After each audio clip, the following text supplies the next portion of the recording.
Hello, and Happy New Year to all our friends out there in financial advisory world. Welcome to 2026. And as we roll into our first rapid fire of 2026, before we get into it, we have a company-wide announcement to make that we have a new hire on board. We had an intern in the fall of last year in 2025, and to continue sort of a tradition of a York College connection. I won't say much else because she'll introduce herself in the coming video, but we want to welcome Keirsten on board. You'll all see her around the office and so forth. But without further ado, here's a video with Keirsten introducing herself. Hello, my name is Keirsten Miller. I am a recent graduate of York College of Pennsylvania. I graduated in December and with a finance degree. And I started here following my internship. I did an internship from September to December and then started full-time here in January. My current role is a client service associate. So right now I'm working on a lot of the back end client account work with Kathy and just learning the structure of the job, and I'm very excited to be here. And as far as my future role in the firm, I hope to obtain all of my certifications and licensing and begin working on my CFP certification to eventually become an advisor in the advisor role. So it's nice to meet everyone, and thank you. Welcome, Keirsten. We're excited to have you.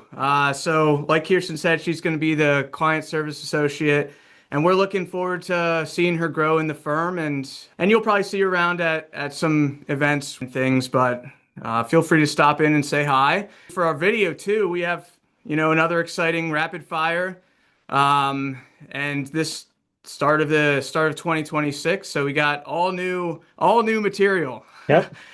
But no, it's actually a lot of the same. But the first thing I guess to segue is just a recap of the year. We did our naughty and nice list, but we have a fun chart to show you to start off with. So this is everything that we could possibly fit on one page to wrap up 2025.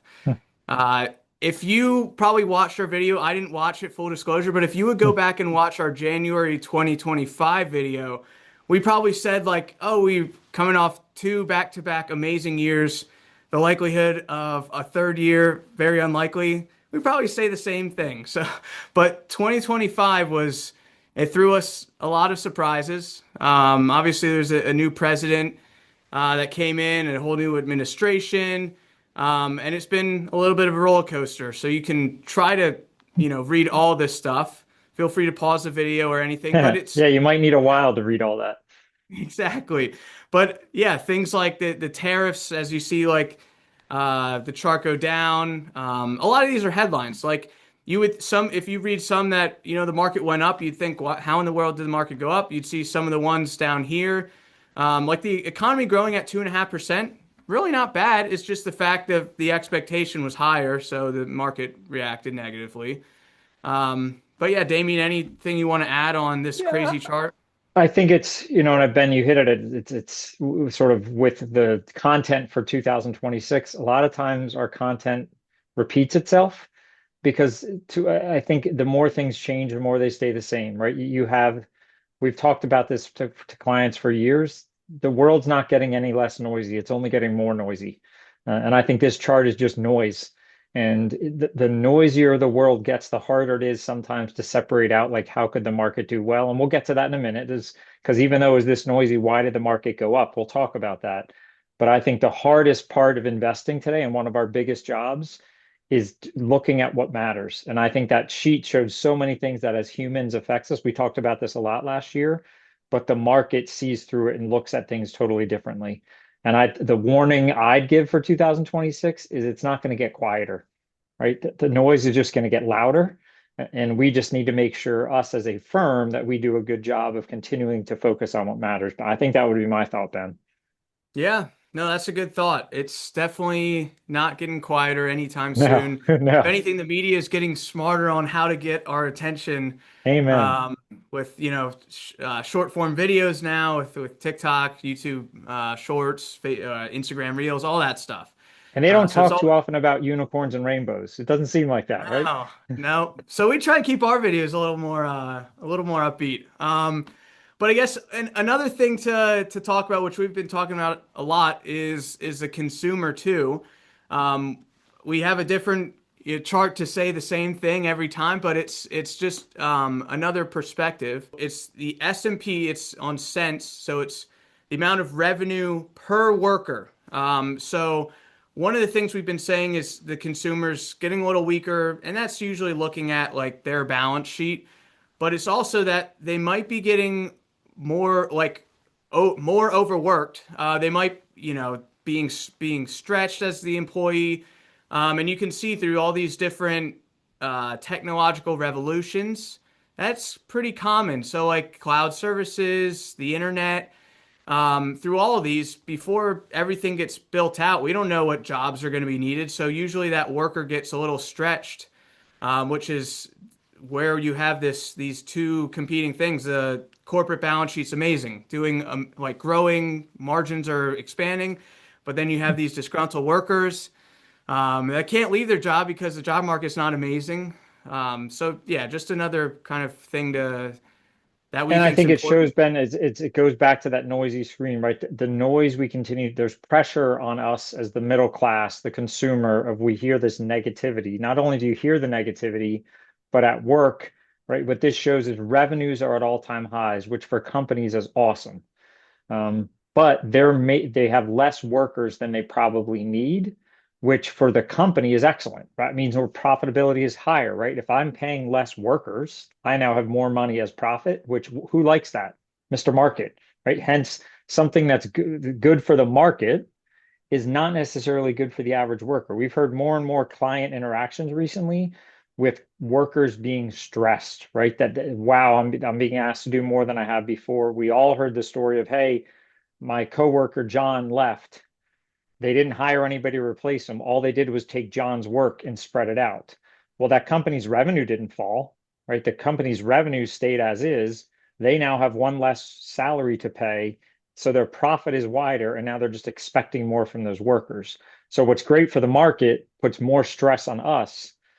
So again, it's hard as humans. It's not fun, but for the market, it loves it. And Yeah. it's just the Yeah, reality of today. your 401k loves it, Yes. the accounts love it, all that stuff. So yeah, that's kind of how it all happens. I mean, usually there's always a trade-off, I guess I would say. But And I yeah, think that brings us right looking back, it's sort of to summarize 25, right? That it was noisy. We don't think the noise goes down. We do think there's this weird dichotomy of like us as people not feeling great, but the market being happy. That probably continues, right? We don't see profits falling. We don't see revenue falling. We don't see that. Now, here's the important part. Now I'm going to make Ben make projections. And so we've talked about the past, Ben. How about the expectations looking forward? Do you have a like specific target, right? Like, I mean, this is easy to predict uh, what the market's going to do, right? don't place any bets, don't invest based off of this. I would say like my again, and we'll get to this is how we're going to conclude the video, but I tend to set my expectations low. Same with the Eagles. Yep. I told Damien at the beginning of this, like I thought the Eagles would win 10 games at best. I think that was my prediction. I think it So was. Yep. they didn't, obviously they didn't do what most people expected. My expectations were pretty low, so I mean I wasn't too upset. Same goes for the market. I would be happy with a flat year, flat to maybe up a few percent. So that's my expectation. Do I think, the technology, everything's still going well? There's not huge issues. Yes, but I also don't want to expect a fourth 20 plus percent year. Um, but Damien, what's your prediction? Similar, right? I think what's hard, I think you can believe two things at one time, right? You can not be worried that the market is going to crash, right? But also try to make sure you set realistic expectations. Like we can say, listen, you're coming off of three amazing years. And I think it's being realistic. I think the my word for 2026 would be expectations. I think the Eagles are such a good example of when you win the Super Bowl, expectations gets raised, then it becomes harder to meet those expectations. Well, the market has just won the Super Bowl, three consecutive great years. Expectations are now higher, and those expectations are harder to meet. So Ben, I'm with you. You give me a 0 to 5 to 6% year, I'm happy because you're coming off. It sort of makes sense for this thing to take a little break. And in fact, the interesting part is when you look back historically, the average rate of return for the market is always quoted as 8 to 10%. Ben, show like what is this chart? The average is 8 to 10, but that never happens. Yeah, so it's funny. Like when you think of averages, you usually think of like a bell curve. You think of like a normal distribution. This is like anything but that. The market, again, is like its own weird thing. This shows you can see like the average, like between 5 and 10%. Those are the annual returns in red. That's what we would think is average, but you can see that rarely ever occurs. It's usually like, I mean, Damien and I were looking at this before. You have 55 or 45% up, and then you have 38 down. Like it's usually more at the tails rather than lumped in with like a normal bell curve. So if you recall the last 3 years, we're like in this Yep. 20, 25-ish range. Um, and like I would never expect to have a 9% year just because it rarely happens. You can see it's usually in the like 10 to 25, and then you have those big extreme drop years where it kind of gets to that long-term average between 8 to 10%. And I think it's fascinating. I mean, we study this stuff, and I would if you would have said to me over the last 75 years, because that's what the chart shows, how many times has the market returned between 5 and 10%? The answer is six. That's mind-boggling to say, but wait, it averages. But like you said, Ben, the average doesn't mean that's what normally happens, right? What normally happens is either a big swing up or a 10 to 15% drop. There's not much in the middle. And I think that, again, it goes to expectations, right? Let's have those expectations and understand this. That rarely do we just get a ho hum 8% rate of return. I mean, to me, that's still mind blowing. Six times out of Mhm. 75 years, the market returned between 5 and 10. And, Yeah. and I think the next, yep, there you go, right on cue. This just shows, Ben, you want to walk us through what this shows? Yeah, so this is kind of segmenting your down years and your up years. So it's taking the chart you just looked at and kind of splitting it right in at the 0%. So your average up year is 21%, and then your average down year is 13%. So again, you rarely get those normal returns. It's way more likely that we'd have a 21% year than a 10% year.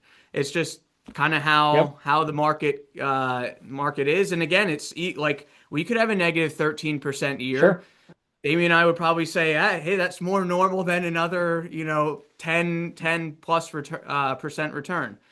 So yeah, these just to show you perspective on kind of how we think about it, and that's why we don't set expectations or not expectations. We don't set what am I trying Projections. And I think the predictions. what Yes. this reiterates before we get sort of into our closing thoughts for the year, this reiterates our idea of when markets run, as we'd argue this one has, at some point that down 13% year is coming. Our full disclosure is we can't tell you when.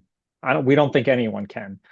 The idea is to then do the right thing when the markets are higher, right? So when you get these multiple years in a row of 20 plus returns, this is when we create those safety reserve income buckets for clients, right? So instead of trying to predict when that down 13 is coming, let's just be smart, right? When things rally, let's create those buckets at that. So I think that's our answer as opposed to, hey, let's try to predict when one happens. So I guess as we try to wrap this up, Ben, to sort of put our thoughts together for we talked about 25, looking forward to 26. Summation thoughts for 2026? Yeah, like Damien said, the word of the year again. It might have been the word of the year last year, but Yep. we're stealing it again. It's expectations. So have a great little chart or a little graphic. Just shows what most people envision as their plan. They think of where they're at and where the finish line is at. And it's rarely ever that. It's just like rarely ever have average returns. You rarely have an average like uh path to your goal. You're gonna have like all these things you never expected. That's where the reality sets in. So our prediction for 2026 is it boils down to expectations. And Damien has a quote. Yeah, I think that image on the screen right there, I think is exact right. The reality is never as smooth as we hope it's going to be. But I think if we expect what's the reality is, then we understand there's going to be bumps. And I love this quote. I won't mention the client, but I was meeting with a client the other day, and he brought this up as we were talking about this. Is he asked somebody one time, how's your day going today? Is you having an okay day? And the guy said, I never have a bad day. We only have bad moments. That's the market, right? What direction does the market go over time? Up, right? We know that. And I think we need to remember that the market doesn't necessarily have, it might have a bad year, but the market doesn't have bad 3, 5, 10-year runs. It just has bad moments in there. So, and those bad moments are going to happen. We can't do anything about it. But understand that long term, have a realistic expectation, and we think we'll be good. So I think we ended last year's video with our predictions of the market's going to go up and it's going to go down. I think it reiterate that, right? That's what's going to happen in 26. We appreciate all the trust people continue to place in us. We love doing these videos as we're heading into, I think, our third year of Ben and I on this rapid fire additions, if you would. But Ben, anything else to wrap us up for 2020 as we head into 26? Damien did make the lofty goal, I think last video, that we need 1,000 subscribers. So if you're not subscribed, you better subscribe. Click it. Because Damien set a lofty expectation. He did a bad thing. So Very good day. That throws it right back at me, right? Yep. Yes, we need to beat the expectation now. That's all I got. All right. And again, Happy New Year. Welcome Keirsten on board. We appreciate looking forward to having her part of our team. We continue to hope to grow here as a firm. And, as we head into 26, just thank you. As always, we hope a healthy, happy year for everyone ahead. And we'll see you again probably in another month or so for our next edition of Rapid Fire. Click that button to subscribe. Click it. Enjoy 2026.